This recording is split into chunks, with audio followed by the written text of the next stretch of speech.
मेरा नाम शिया है। मेरी उम्र 22 साल है और मैं ग्रेजुएट हूँ। मेरे पापा नहीं हैं। मेरी माँ को मेरी शादी की बहुत चिंता होती है। मेरी माँ सभी रिश्तेदारों को मेरे लिए अच्छा रिश्ता देखने को कहती रहती है। फिर एक दिन मेरी बुआ ने एक रिश्ता बताया। बुआ के कहने पर हम लोग लड़के वाले से मिलने के लिए तैयार हो गए। मुझे देखने के लिए लड़के, जिनका नाम शुभम है, की माँ और उनका छोटा भाई आया था। पूछने पर उन्होंने बताया कि शुभम ने एमबीए किया है और एक प्राइवेट कंपनी में जॉब करते हैं। मेरी माँ ने ज़्यादा खोजबीन नहीं की और मेरी शादी शुभम के साथ तय हो गई।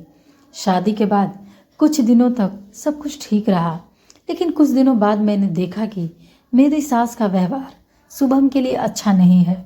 शुभम और उनके छोटे भाई में बहुत अंतर किया जाता।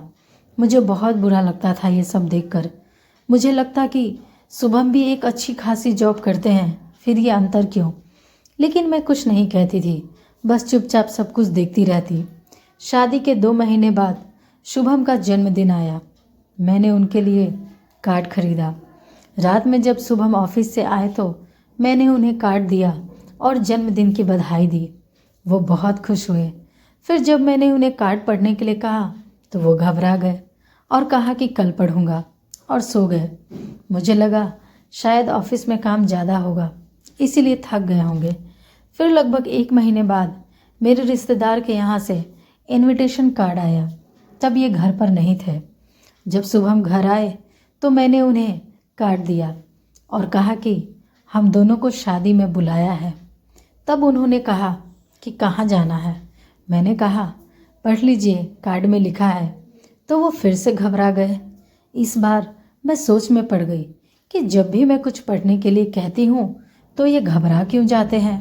मैंने फैसला किया कि मैं जानकर रहूँगी ऐसा क्यों हो रहा है।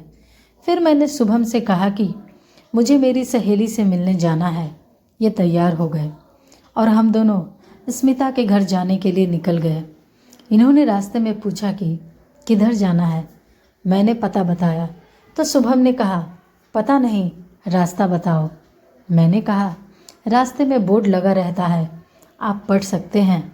इतना सुनते ही शुभम मुझ पर गुस्सा हो गए और जो सच था सब कुछ गुस्से में कह दिया। शुभम ने कहा कि मैं कोई एमबीए नहीं हूँ, बल्कि मैं आज तक स्कूल गया ही नहीं। मैं अनपढ़ हूँ। मेरी शादी नहीं हो रही थी, इसलिए घर वालों ने तुमसे झूठ कहा कि मैंने एमबीए किया है।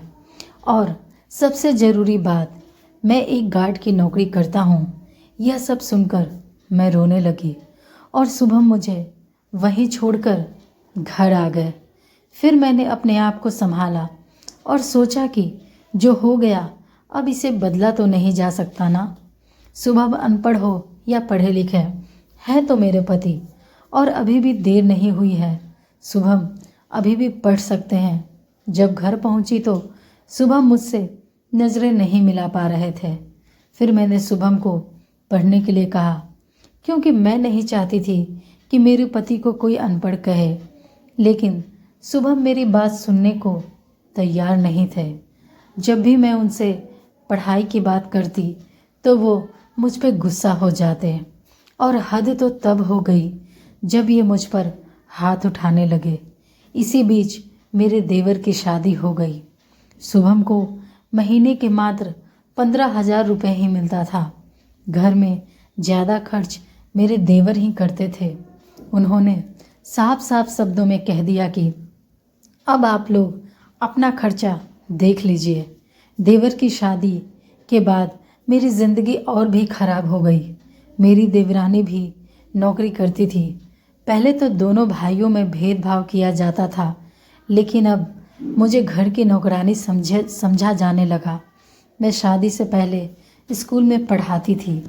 मुझे लगा कि यदि मैं फिर से स्कूल ज्वाइन कर लूँगी तो घर के खर्चे में हाथ बटा पाऊँगी और घर में सब लोग मेरी और शुभम की इज्जत भी करेंगे।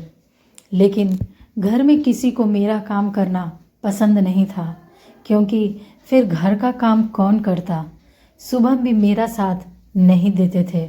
शुभम को लगता था कि मैं काम करूँगी तो उन्हें नीचा दिखाने के लिए करना चाहती हूँ, लेकिन मैंने ठान लिया था कि चाहे कुछ भी हो जाए मैं नौकरी करूँगी। और मैंने स्कूल ज्वाइन कर लिया। मैं रोज़ स्कूल से घर लौटती तो शुभम शराब पीकर मुझे बहुत मारते पीटते। जब भी शुभम का मूड ठीक होता तो मैं उन्हें पढ़ने को कहती। मैं हमेशा उनसे कहती कि मैं आपको खुद पढ़ाऊँगी, अभी भी देर नहीं हुई है, और यदि आप पढ़े लिखे होंगे तो घर के पेपर से संबंधित कोई भी काम आसानी से कर पाएंगे। लेकिन शुभम समझने को तैयार नहीं थे। फिर एक दिन मेरी देवरानी शुभम से किसी पेपर पर अंगूठा लगवा रही थी। मैं ठीक उसी वक्त वहाँ पहुँच गई और मैंने शुभम को अंगूठा लगाने से रोक दिया। जब मैंने पेपर पढ़ा तो वो हमारे घर के पेपर थे, जिसमें लिखा था कि ये पूरा घर मेरे देवर का है, इसमें शुभम का कोई हिस्सा नहीं है। मैंने सारी बात शुभम को बताई। तब शुभम को अफसोस हुआ कि उन्होंने मेरी बात क्यों नहीं मानी। उसके बाद शुभम रोज़ काम से लौटकर मुझसे पढ़ाई करते और हमारी ज़िंदगी में खुशियाँ ही खुशियाँ भर गई। धन्यवाद।